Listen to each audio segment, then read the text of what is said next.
Hi guys, it's mp4 here with the Samsung Galaxy Note 2, and I'm going to show you how easily you can root your smartphone and gain administrator privileges on your smartphone. But this does void the warranty, so neither myself or Samsung take any responsibility for anything that might go wrong during this process, but most of the time it does go fine. So just to begin, what we're going to do is firstly go into Menu, Settings, go down to Developer Options, and then just slide the slider right along the top to activate it, and put a tick next to USB debugging. Say OK to the prompt and then go back, and just while I'm here I'm going to show you what I'm running. I'm running stock Android Jelly Bean 4.11, as you can see there. Model number is GT-N7100, and just to show you, baseband version is XXALIH. As I said, stock Android Jelly Bean 4.1, and just to show you, I've got titanium backup here, and if I try to go into it, it should say that I haven't got root access. There you go, it says sorry, I could not acquire root privileges. So that's that. We've set USB debugging to be on, so we can now power off the device.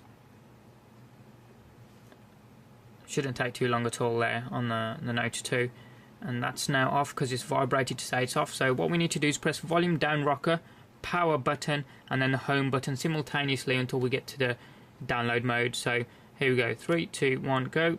Volume down, power, and the home button all together. There we go, we can let go now because we're in download mode. Gives you a brief warning what you're doing. I'm happy to continue. It does void the warranty as I state. So volume up to continue.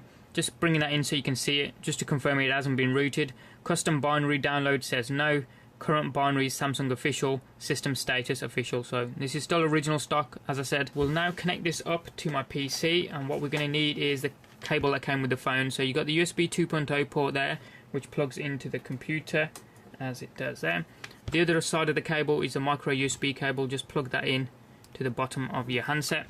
You'll notice in the top right of the screen I've got two icons there. First one being Odin 3 version 1.85. The link will be in the description of where you can download this from. It's free, but it is needed to root your smartphone. Second one there is called CWM6-root-N7100-121015.rar. Once you've downloaded it, what you need to do is extract it once. Okay, so I'm going to double click and it should open with WinZip as it does here. I'm just going to do one click on zip and get rid of WinZip. WinZip shows it me here saying it's been extracted, and it's now called CWM6-root-N7100.tar.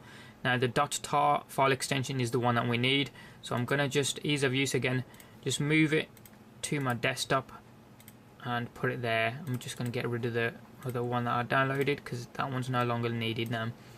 Now, once you've got the .tar file on your desktop, load up Odin. So I'm in Windows 7, I'm going to right click, then go down to Run as Administrator. That should load up Odin as it does there. Notice a yellow box under ID COM port. That symbolizes that the phone is connected and Odin is picking up the phone. If you don't get the yellow box, what you need to do is unplug the phone, plug it back in again, try a different USB port on the computer if needed, try one at the back of the computer if needed. If that fails, uninstall the USB drivers that you have on your machine and reinstall them again fresh while downloading them from the Samsung.com website. But if you get the yellow box, you're ready to go. And notice the options section here. What you need to do is leave it stock, don't change anything at all, but just make sure auto reboot and reset time are ticked. Everything else is fine.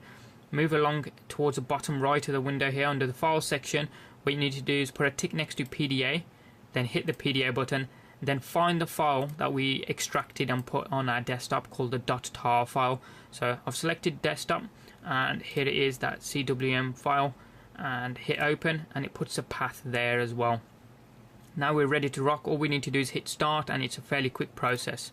So there we go, and you can see the phone will reboot really quickly saying it's done as well.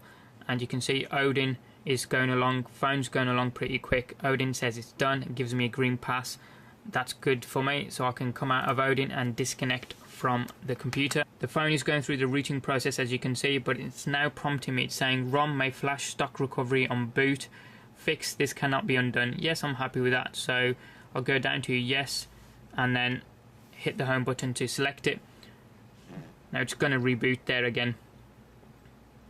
Now, as well as rooting, this does install the Clockwork mod recovery onto your phone, which can be used to back up the entire phone to an SD card. It gives you an entire image of the phone, exactly what apps you have installed, where they're installed, what data is installed inside of them, that kind of thing.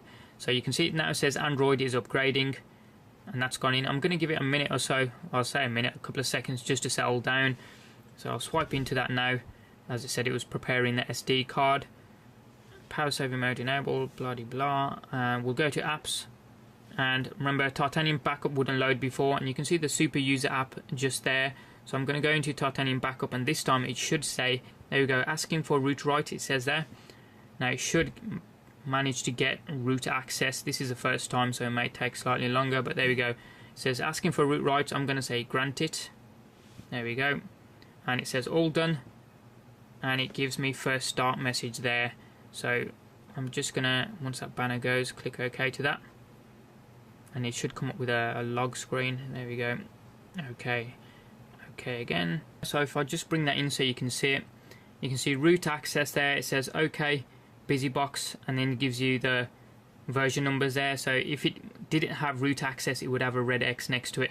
But there you go. And that's how easily you can root your Samsung Galaxy Note 2. As I said, the links for the files that you're going to need for this will be in the description of the video. Any questions or comments that you guys have got, hit them up down in the comment section down below there. Give us a thumbs up if you like this video and you like what you saw. If you haven't already done so, hit subscribe from the button up top there. It doesn't cost you anything and it's totally free. And you can check out some of our forthcoming videos. Thanks for watching, have a wicked day, and we'll see you next time.